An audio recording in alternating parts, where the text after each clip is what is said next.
रत्तम्मा नारियल की बंडी धकेलते हुए सारा गांव घूमती है। कोई भी उसके पास नारियल नहीं खरीद रहा। उस गांव के सारी गलियां ऐसे घूमती हैं कि उसके पैर भी थक गए।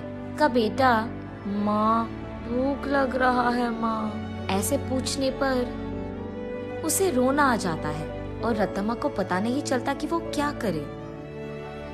तब वो एक जगह उसकी बंडी रोककर एक नारियल काटकर, आज के लिए खाकर अपना पेट भर लो बेटा, कल अच्छा खाना खिलाऊंगी, ऐसे कहकर अपने बेटे को देखते हुए अपने जीवन को कोसती है। मगर वो दोष किसको मानेगी?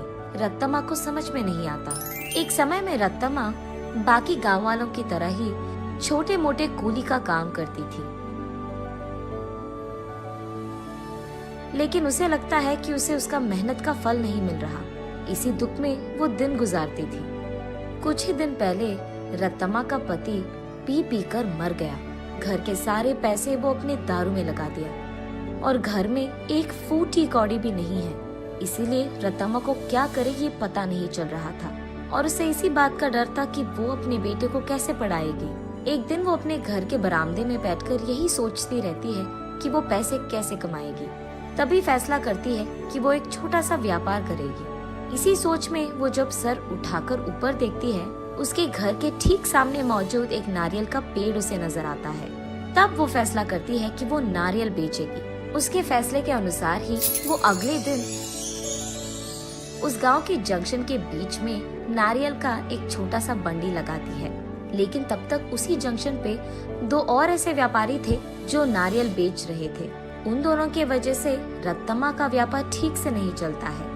इसी कारण 2-3 दिनों से रत्तम्मा की बंडी से सिर्फ 2 या 3 नारियल ही बिके थे।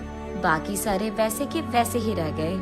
ये देख निराश होकर रत्तम्मा ये फैसला करती है कि अगर वो गांव के सारी गलियां घूमकर बेचने की कोशिश करेगी तो कम से कम कुछ तो बिक जाएंगे। तब जाकर वो ऐसे गलियों में घूमती रही। आंखों में से निकल रहे आंसू को पोंछकर वो बस अपनी किस्मत को कोसकर घर जाने ही लगती है कि बीच रास्ते में उसे एक पाठशाला नजर आती है। उस पाठशाला के बच्चे वहाँ बेच रहे स्नैक्स को देख उस दुकान के चारों ओर घेर कर उनको खरीदने लगते हैं। ये देख रत्तम्मा का बेटा, माँ मुझे भी वो खाना है माँ, ऐसे वो भोला बच्चा पूछता है। ठीक तभी अचानक रत्तम्मा को एक अच्छी योजना सूझती है। तब वो उसके बेटे से ऐसे कहती है, हमारे पास उसको खरीदने के पैसे नहीं है बेटा, लेकिन घर जाते ही मैं तुम्हारे लिए एक बहुत अच्छी मिठाई बनाऊंगी, ठीक है? चलो हम अभी घर चले जाएंगे। घर आते ही बचे नारियल में से कुछ ही को काटकर उनसे कुछ मिठाइयाँ बनाती है और उन मिठाइयों को अगले ही दिन उस पाठशाला के पास बेचने लगती है। उस दिन तक किसी ने भी नारियल से बनाए हुए मिठाई को वहाँ पे नहीं बेचा था, इसीलिए पाठशाला में मौजूद सारे बच्चे एक ही बार में वहाँ आकर सारी मिठाइयाँ खरीद लेते हैं। बस रत्तम्मा की खुशी का कोई सीमा नहीं। घर जाते ही वो नारियलों से दूसरी तरह की मिठाई बनकर अगले ही दिन वहाँ आकर उसे बेचती है। पिछले दिन की तरह ही बच्चे वहाँ आकर सारी मिठाइयों को खरीद लेते हैं। लेकिन कुछ बच्चे ऐसे पूछते हैं, आंटी कल जैसे मिठाई नहीं है क्या? कल लेके आऊंगा बेटा।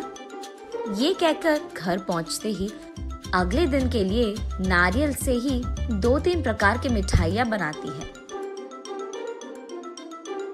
तीसरे दिन भी सारी मिठाइयाँ बिक जाती है। तब वहाँ मौजूद बाकी व्यापारी ये देख रत्तम्मा के पास आकर ऐसे कहते हैं, अम्मा कुछ मिठाइयाँ हमको भी बेचो, वो हमारे दुकान में बेचेंगे हम तुम्हें दुगना पैसे देंगे इनके लिए, ऐसे कहते हैं। ये सुनकर रत्तम्मा इस बार ज्यादा मात्रा में मिठाइयों को बनाकर अगले दिन वहाँ के व्यापारियों को बेचती है दुगने गुना में। बचे सारे पाठशाला के बच्चों को हमेशा की तरह बेचती है।